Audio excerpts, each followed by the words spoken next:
As a sports medicine physician, I've been asked numerous times by my patients about peptides, specifically BPC-157.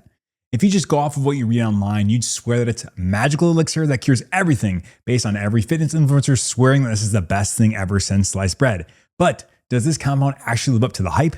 Today we dive into what the actual data shows about BPC-157 and why that might be a little bit more surprising than you think.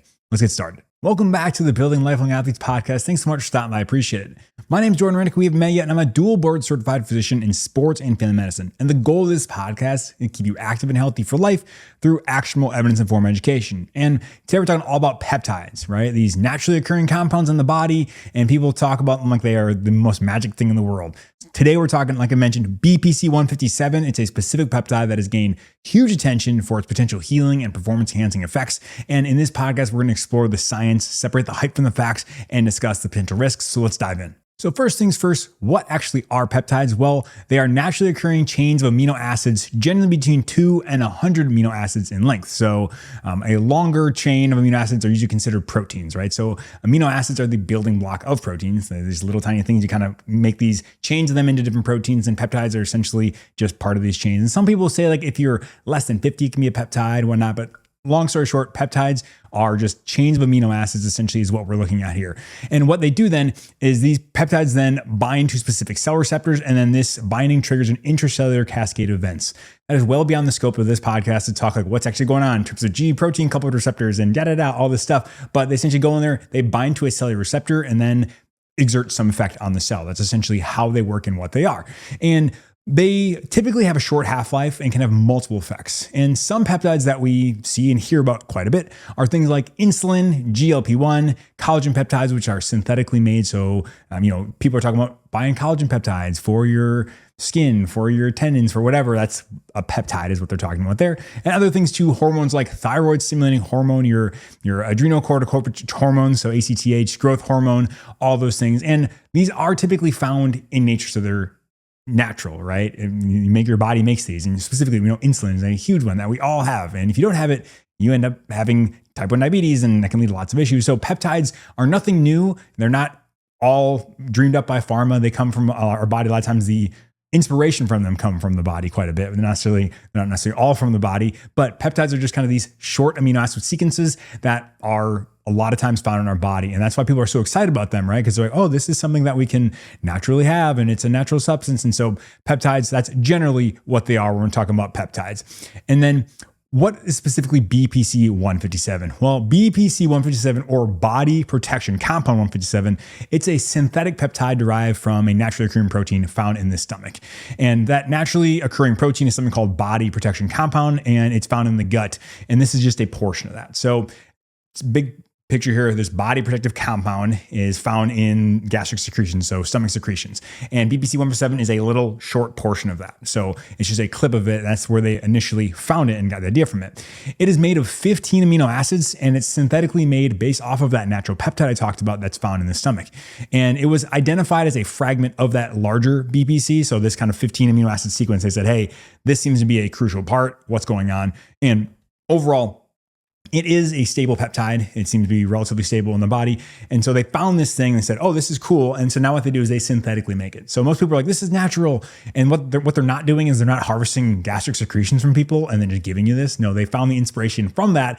And now in the lab, they put these peptides together, these amino acids together to make this peptide. So it is inspired by a natural peptide, but is surely synthetically made, the ones that we're talking about here.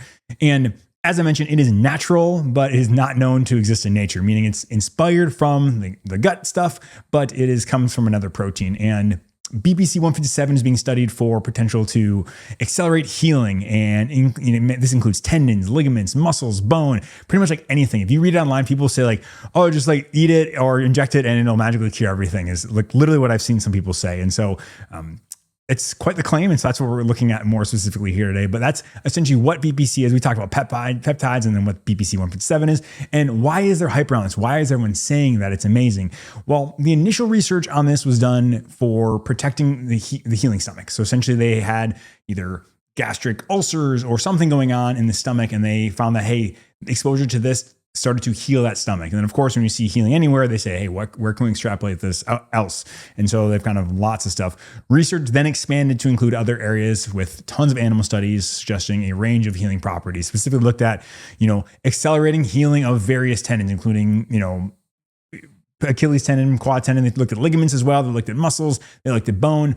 They say there's enhanced cell survival, meaning BPC helps cells stay alive longer under stressful situations. It enhanced cell migration, so specifically help promote the migration of tendon fibroblasts, which we step back. Fibroblasts are kind of the precursor to tendons, so you need fibroblasts to lay down important stuff to then become tendons. So fibroblast moving and increasing of that is theoretically increasing your tendons potentially.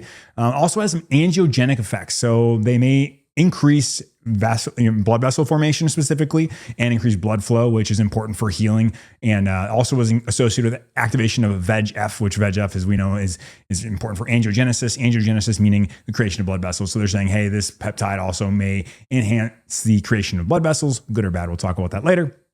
Also, there's sometimes in some studies showing some anti-inflammatory effects, some cytoprotective effects, meaning kind of inhibiting damage from other stressful situations. It may counteract some of the negative side effects of NSAIDs, and it also may help increase muscle growth after muscle crust injuries. They looked at some of the studies as well, and may counteract muscle wasting away. They looked at kind of tumor cells and tumor muscle associated wasting and seem to slow that down. And it may promote recovery from in different ways as well. So increasing smooth muscle creation and all that fun stuff. So the big thing is that these results are from animal models. So what they did, started in the gut and said, hey, we're trying to protect the gut. Can it work out somewhere else? And they said, hey, well, let's try. And so they took various random rat models, rat stomach, rat Achilles, patella, bone, whatever, petri dish, all these things, all these studies I'm mentioning all come from animal studies. And they pretty much were not all of them, a lot of them are petri dish. So essentially they took out some of the cells and looked at them in the petri dish, not necessarily living animals even. So a few steps removed from what we consider really high quality evidence, but that's really where all this came from. So lots of stuff from animals. And then it led to BPC-157, and why the hype was so much is because, they saw these things in there, but also they found that you could give it a bunch of different ways. You could give it from an injection. You could give it, they said intragastric, so you could inject it in there. You could give it orally, a bunch of different ways. And they found that overall is pretty stable, and you could take it multiple different ways. And that's why they were super interested about this. But the big thing is you see all those things, right? Tendon, bone, growth factors, like all these amazing things. And this is where people take a little tiny bit of science and then extrapolate saying it's the most amazing thing in the world. So those things are all awesome, very cool. And it's very academically interesting to see these arguments and these results that we found, because this is awesome. This is how we learn things, right? You start somewhere. But to say we saw that here in like a petri dish, like literally they took out like an Achilles, transected Achilles and put it in a petri dish and observed what happened. And then to take that and extrapolate it saying, hey, it's going to help you as a human recover. That's a big leap. That's a big leap I'm not quite ready to talk about. And that's why I wanted to talk about this, because I just was quite honestly shocked when I was looking at, what was going on. But that's really why the hype is here. And what does research actually say? Well, almost all the research, as I mentioned, on BPC-157 has been conducted in animal models. I literally looked through every single published paper on PubMed looking at BPC-157. They're about 190-ish, something like that. I looked through all of them. And there were like literally only a handful, like I'm not joking, like less than a handful of like anything involving a human. Most of the times it was, even if then is a human cell might be interested, but actual human experiments like on humans, like incredibly small, almost none. And on top of that as well, there's very few authors. This one person out of Croatia, Skirsic, I'm sure I'm butchering the name, I apologize. That person had like well over 40 publications related to this. So obviously that's his area of expertise, and that's phenomenal. I'm not, that's awesome to dedicate your life to do something. I'm not knocking that at all. But when a large percentage of the studies come from one single person, I worry a little bit. There might be a little bias, right? They've invested a lot of time and effort into this, and this is their baby, and they want to see this shine. And so just something to think about as well. But it was like at least 40 for like primary. So I didn't even count how many times they were secondary, which I'm sure were multiple as well. And so a large swath of the data comes from one specific, research group. And that's something you just have to consider, right? It doesn't negate the science by any means. I'm not saying it doesn't count, but if you were out there in the world and someone says, hey, this magical compound does this, that, and the other thing, and you say almost all the research is coming from one group, you'd kind of scratch your head, say, hey, do they have a bias for this? Do they have a commercial interest? Who knows what? But that's just what I saw as well. So being a huge nerd going through all of them, I just reading through it took quite a bit, but not a lot of human studies, and that's really, really important.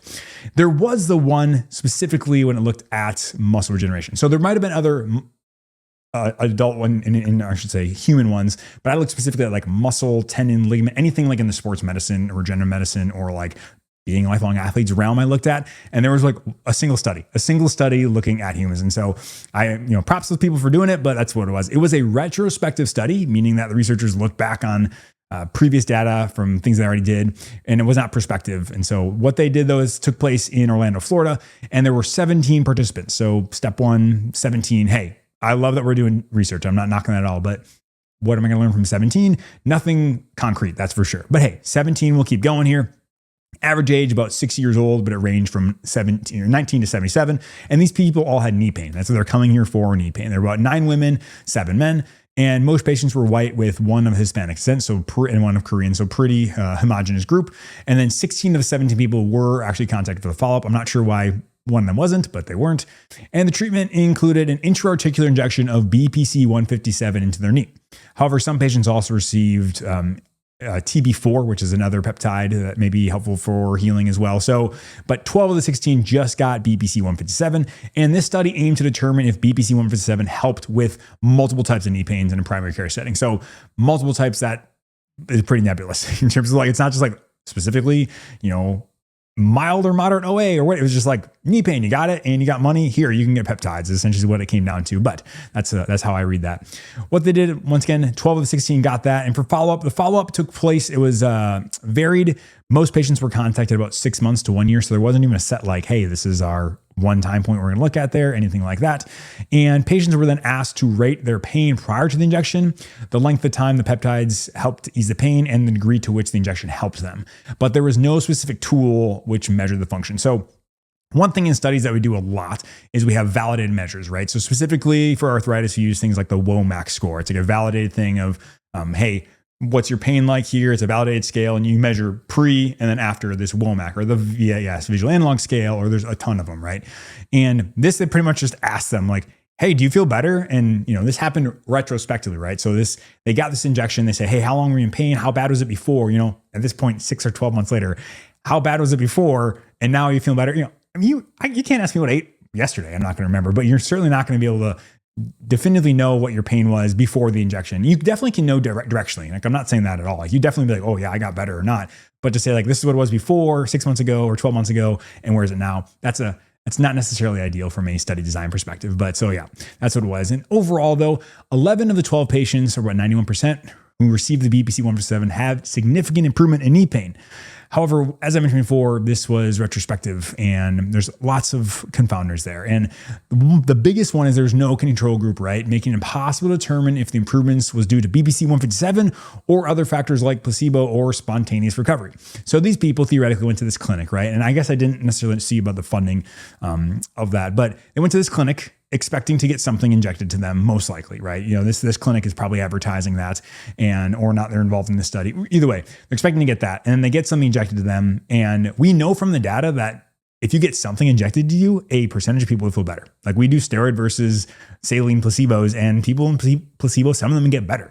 So the question is, how much is this worth BPC-157? How much is this worth the injection? How much is this just natural time course? You give someone 6 to 12 months, will their knee pain get better? A lot of them will, absolutely. And so with no comparator group, it's really hard to determine, is this coming from BPC-157? Once again, this is not a knock on the data. I'm never going to knock a single study saying, hey, we tried to learn something. And this is helpful because we don't have any human data. So that can be helpful for that perspective. But just understanding the limitations of studies like this, that's just something I really wanted to mention. And it was also a pretty small participant, only 16 people with the follow-up. And there were no objective measures. And so overall, it seemed to suggest that it may be helpful and maybe an alternative to steroids is what they're trying to say.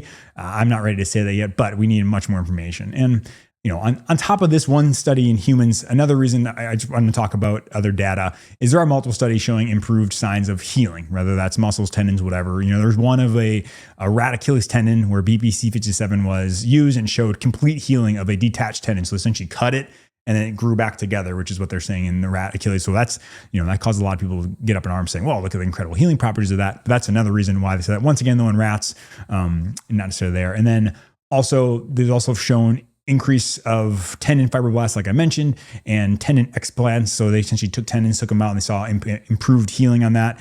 And yeah, overall, very, very limited human data though. And we need a lot more rigorous studies to make this more confident that we can make more confidence saying, hey, like this actually is doing something. I think it's great that we had this one study in human, we have these rat studies, but overall it's not the most robust data set, but that's okay. We take what we got and we go from there.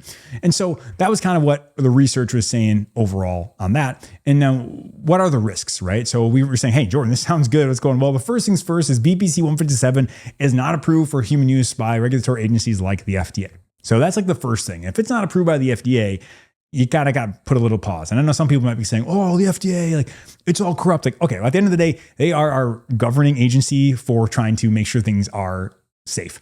And whatever your opinions are about the FDA, we have to recognize that they do have a decently stringent process of approving something. And so if something's FDA approved, I at least feel better that they're being manufactured in a good way and that odds are it's probably going to be safe. Whereas if the FDA doesn't approve something, then you don't know how it's being made. So that's just the first thing here. There's also lack of safety data in humans. So there's been really no randomized controlled trials in humans to determine the safety of it. We have no idea what the actual dosage should be. So there's no like one set dose of BPC-157. We're kind of just guessing based off of studies that we've read. It's a completely unregulated market. It is not regulated by the FDA. So therefore, there's no guarantee for any sort of quality or safety. So where is this being manufactured? No idea. It's not an FDA approved facility.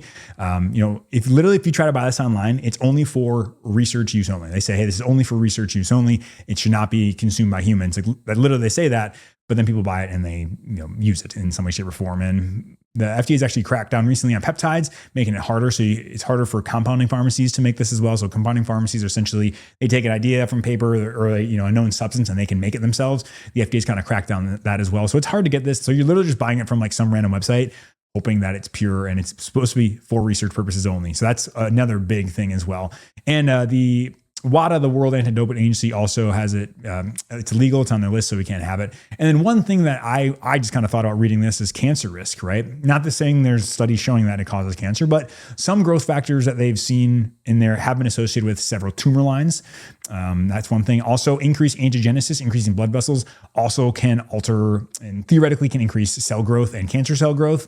And there have been some studies showing that BPC-157 maybe decrease some of these initial tumor lines when we look at some things. But overall, if you're telling me you're increasing growth factors and blood vessels and all that stuff, yes, could this be a good thing? Absolutely. But it also, if taken to the extreme, can be a bad thing. And so there's zero data at all about like long-term BPC stuff, right? So the risks that we are, when we're taking this, if someone's taking this, the risk is that we literally know nothing about long-term effects, right? We have people saying, hey, I took it and it's fine, no big deal. That's fine, but I'm not hanging my hat on that's for sure. Like I saw a comment on another YouTube post about BPC-157 and someone's like, I don't get what the fuss is about. I've been taking this for 5 years and I'm fine. Well, that's like saying, hey, I've been taking anabolic steroids for 5 years and nothing's happened. Hey, I've been taking meth for 5 years and nothing substantially bad has happened to me. It's like literally pick anything, and just because it hasn't happened to you doesn't necessarily mean that you're in the clear, right? Specifically cancer, right? That can take years and years to develop. And so that's one of those things. Anecdotes, this is strong on anecdotes. This compound and what they talk about is just anecdote after anecdote after anecdote of someone saying, this happened, this happened, this happened. And is there something to anecdotes? Absolutely. But do I hang my hat on anecdotes in terms of safety and reliability and purity? Absolutely, I do not. I do not do that. So, but that is what's happening. Those are kind of the risks that we do have. And then in terms of alternatives, we're trying to heal ourselves, right? We're trying to get healing there. There are definitely alternatives to that. And the big things we talk about are physical therapy and essentially PRP or platelet-rich plasma. If someone wants to have a fancy compound, PRP would be a reason one. It has a really good side effect profile. You're injecting your own cells in you, so you're not worried about something, the purity-wise of that. But for most injuries, like the reason most people take this is from injury perspective, right? Not necessarily performance enhancing, but from injuries, most people get better with time. That's just how it works. And there's a little bit of guidance. I always say just a little bit of nudge with physical therapy. A lot of times is all we need, but physical therapy would be my mainstay. I certainly wouldn't skip forward on that by any means, saying like, oh, let's get PT, just get BPC-157. PT is the bedrock of everything. And then if you need like an injectable or something to take you there, PRP is what I'd probably recommend. That can be expensive as well, but better. We have lots and lots of data on that in humans that it seems to be relatively safe. And that's just kind of what I'm thinking. If you're like, hey, I need help healing, then PRP is probably where I'd go before I do BPC-157, just because I have no idea if you're actually getting BPC-157 or not. But those are kind of the alternatives I think about. And overall, just kind of, conclusions of this though, The potential benefits of BPC-157 are based pretty much on animal studies with no real human data. And we have no idea what this thing actually does or could do, good or bad, right? It could be the most incredible healing compound in the world. And that'd be awesome. I would love that. But it also could be a cancer-causing agent that we didn't know anything about yet. We just don't have the studies. And a lot of people, what they'll say online is they say, well, this can't be patented. It's natural. And that's why Big Pharma will never get a hold of it. And that's why there's no money in this. So that's why nobody's marketing it. Well, like I've just challenged that assumption. Because first of all, what are those peptides I mentioned earlier, right? Like insulin and GLP-1, like pharma makes those and pharma makes a butt ton of money on them. So they absolutely could come up with a, BPC-157 proprietary blend, whatever, some pharma grade of it. They can make that and they could present it. They absolutely could do that, like 100%. And so why hasn't it been done yet? I don't know. Maybe they're not aware of it. Maybe they don't think it's that helpful. Maybe they've done studies and realized this is garbage. We're not going to go forward with this. There could be multiple different options. But when someone says there's no money to be made in this, I don't think that's true. I think if this worked and pharma wanted to, they can make enormous amounts of money on it. So I just want to a lot of times people say, pharma doesn't want this, so that therefore it must actually work, right? This is like a hidden secret. Like pharma has no control over this. Like that's not the case. They could absolutely develop their own version of this and make money on it. So I just wanted to take that argument off the table as well, which I saw online as well. People saying there's no money to be made on this. If something works, pharma will find a way to make money on it. That's for sure. But so that's kind of an argument for me. Like almost another reason why I don't want to use this is if pharma most likely has probably found this, right? I'm sure there are people much smarter than me looking at the studies and saying, hey, should we pursue this? Maybe they even pursued it a little bit, found it wasn't worth it.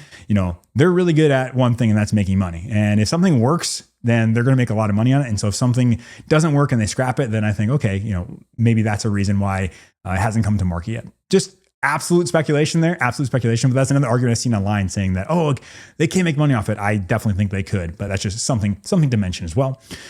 There's no way to actually get pure BPC-157. So we have no idea if it's safe to use, like literally no idea when you buy it online for experimental use, like what you're getting. You could be getting something completely different, but there's no guarantee. Maybe it's maybe it's actually pure. Maybe people making it take a lot of pride in their work and do great work. And I'm not saying they don't, but there's just no way of knowing, right? Because nobody's checking. They're not batch testing and saying, yep, this is pure, and there's no regulation of it. And there's no studies proving that they've done the process, they've gone through it, and we understand it's safe, understanding it's safe in humans, all that stuff, right? So if something comes to market from the FDA, it's done in rats and labs. And hey, what does it look there? Perfect. That's like first step, maybe stage 1 of clinical trials. And then stage 2 is like human feasibility. And then we go to animals and then we go to humans. So like we have lots and lots of different steps going on there.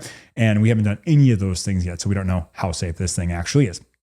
And so I would say I would exercise extreme caution when considering any sort of unregulated substance. And for me personally, I wouldn't feel comfortable using this yet, just the unregulated nature of it. I've known people, I've had patients who've done it and tried it, and some have said it's been helpful. Some have said it has not been helpful. And so once again, I'm not here to tell you yes or no. I'm not your doctor listening to this. I'm not your doctor. We're just having a good time hanging out and learning. But I personally just don't feel comfortable with it yet. For me, the risk reward's not quite there.